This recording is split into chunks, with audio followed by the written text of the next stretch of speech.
Hello साथियों, नमस्कार। आपने देखना शुरू कर दिया आपका अपना YouTube channel DS Mishra official और आपके अपने चैनल पर एक नए वीडियो सेशन में आपका पुनः हार्दिक स्वागत है। और अभी का वीडियो जो संबंधित होगा वह सक्षमता उत्तीर्ण वैसे नियोजित शिक्षक साथी जिनकी काउंसलिंग हुई लेकिन काउंसलिंग में डाउटफुल हो गया या किसी कारणवश काउंसलिंग में वे उपस्थित नहीं हो सके या फिर सक्षमता के आवेदन और उनके आधार कार्ड के नाम इत्यादि में मिसमैच के कारण ओटीपी नहीं आने के कारण उनकी काउंसलिंग की प्रक्रिया पूरी नहीं हो सकी। तो जिनकी काउंसलिंग नहीं हुई या जिन पर डाउटफुल लिख दिया गया, ऐसे लोगों के काउंसलिंग को लेकर के जो एक पत्र निकला था और उस पत्र के बाद पुनः क्या अपडेट आया है उसको लेकर के आज के वीडियो में आया हूं। तो वीडियो आपके लिए महत्वपूर्ण है, अंत तक जरूर समझ देख लेंगे। और यदि चैनल से नहीं जुड़े होंगे तो चैनल को सब्सक्राइब करके बेल आइकन को प्रेस कर लेंगे ताकि आगे जो भी लेटेस्ट अपडेट आए उसकी सूचना आप तक पहुँच सके।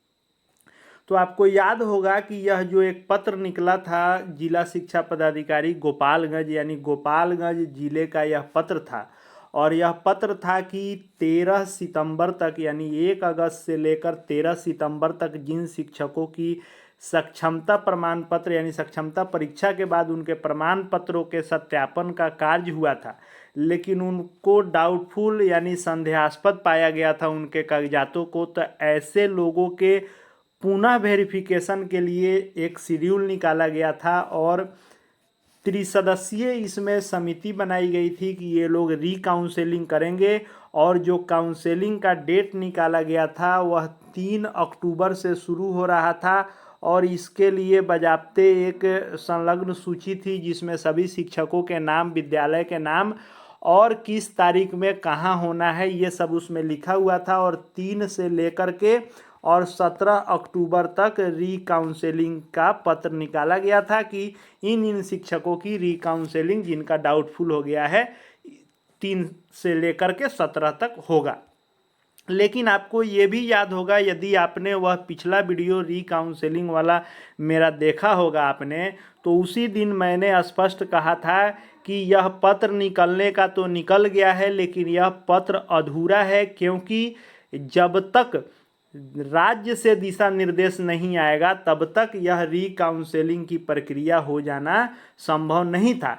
क्योंकि यह जो डाउटफुल हुआ था उसमें कई कारण थे। अब मान लीजिए कि डॉक्यूमेंट मिसमैच थे या जिन लोगों ने साइबर कैफ़े से फार्म भरा और दिया कोई डॉक्यूमेंट, किसी डॉक्यूमेंट के जगह पर मैट्रिक के जगह पर इंटर हो गया, इंटर के जगह पर मैट्रिक हो गया, डीपी के जगह पर इंटर हो गया, डीएलएड के जगह पर मैट्रिक हो गया, यानी किसी जगह पर कोई अपलोड हो गया। तो ऐसे लोग भी डाउटफुल में रखे गए। या फिर जिनका डॉक्यूमेंट मिसमैच हो गया वह भी डाउटफुल में रखे गए। या फिर जिनके पास ओरिजिनल नहीं था वैसे लोग रखे गए। सब्जेक्ट कॉम्बिनेशन इत्यादि वाले रखे गए। फिर फोटोकॉपी नियोजन पत्र वाले, कई कारण थे। उसके बाद डॉक्यूमेंट में गलती थी, ऐसे लोगों को भी डाउटफुल में रखा गया। फिर ब्रिज कोर्स नहीं है, बीटेड सीटेड में मार्क्स कम है, इन सब कारणों से कई कारण रहे जिससे लोगों को डाउटफुल किया गया। दूसरा कारण जो हुआ वह था कि आधार का जो सबसे दूसरा मेन कारण था जिनकी काउंसलिंग नहीं हुई, कि आधार के नाम में और सक्षमता के नाम में दोनों के नाम में अंतर हो गया, जिसके चलते उन पर ओटीपी नहीं आ रहा था और उनकी काउंसलिंग नहीं हुई। तो मैंने उसी दिन कहा था कि कुछ ऐसे कारण हैं जिन पर जब तक दिशा निर्देश नहीं आएगा या बिहार बोर्ड द्वारा फिर से सक्षमता के आवेदन का पोर्टल नहीं खोला जाएगा तब तक यह काउंसलिंग संभव नहीं है। मैंने पूर्व के उस दिन के वीडियो में मैंने इस बात को कहा था, आपने यदि देखा होगा तो आप जानते होंगे। लेकिन इसका डेट आया, लेकिन आगे चल के वही हुआ जिसका अंदेशा मैंने उस दिन जाहिर किया था कि यह संभव नहीं है बिना राज्य के दिशा निर्देश के। और आज जो है जिला शिक्षा पदाधिकारी गोपालगंज के द्वारा उस पत्रांक को जो ऊपर हमने देखा कि जो काउंसलिंग का जो निकाला गया था शेड्यूल, उसको तत्काल प्रभाव से निरस्त कर दिया गया और साफ लिखा गया है, देखिए यहाँ, इस संबंध में मुख्यालय द्वारा दिशा निर्देश प्राप्त होने के उपरांत अग्रेतर कार्रवाई की जाएगी। यानी अब राज्य से जब तक दिशा निर्देश नहीं आएगा, जिसका जिक्र उस दिन के वीडियो में भी मैंने कहा था, जब तक राज्य से दिशा निर्देश नहीं आएगा कि किस कारण का क्या निदान है, तब तक यह संभव नहीं है कि पोर्टल खुलेगा। जो लोग की गलती अपलोड हो गया है, यानी मैट्रिक के जगह पे इंटर जो भी गलत अपलोड हुआ है उसको अपलोड सही करेंगे। नाम में यदि अंतर है तो उसके लिए क्या दिशा निर्देश आएगा कि उसको कैसे उसका निदान निकाला जाता है। सब्जेक्ट कॉम्बिनेशन इत्यादि का जो शिथिल किया गया था उसके संदर्भ में दिशा निर्देश आता है। या जो पहले बहाली हुई 2003 इत्यादि में तो फोटो कॉपी ही नियोजन पत्र मिला बहुत लोगों को, तो वैसे लोगों के लिए भी दिशा निर्देश, बहुत सारे इसमें कारण थे जिस पर स्पष्ट दिशा निर्देश राज्य मुख्यालय द्वारा जरूरी था। इसी को देखते हुए जिला शिक्षा पदाधिकारी गोपालगंज ने उक्त चिट्ठी को, जिसमें रिकाउंसलिंग का डेट था, निरस्त कर दिया है। अब हम लोग बात करते हैं कि इसमें क्या होने वाला है।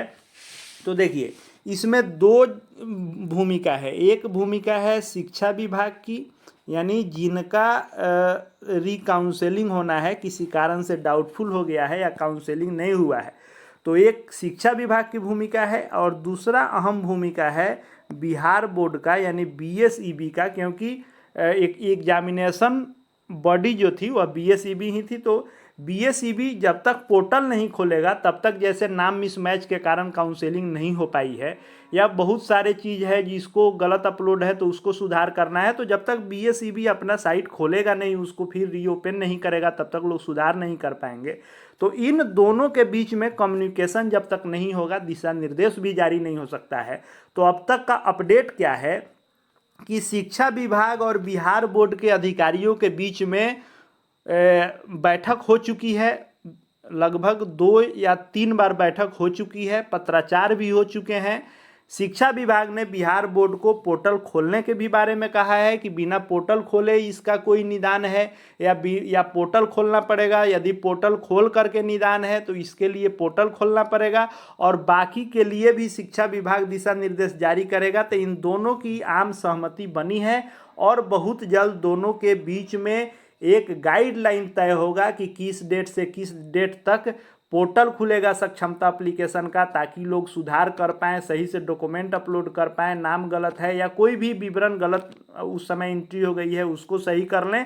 तब शिक्षा विभाग रिकाउंसलिंग का समय और बाकी चीज़ों के लिए दिशा निर्देश निकालेगा।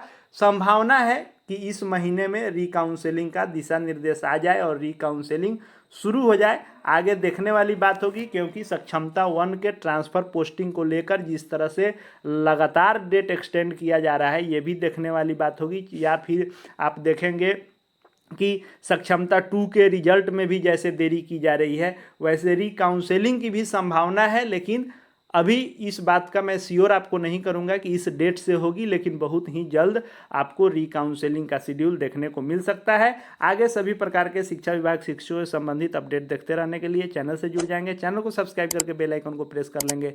साथ ही साथ हमारे Telegram channel DS Mishra official, जिसका लिंक इसके डिस्क्रिप्शन बॉक्स में है, उससे भी जुड़ जाएंगे। इस वीडियो को देखने के लिए आपका बहुत बहुत धन्यवाद।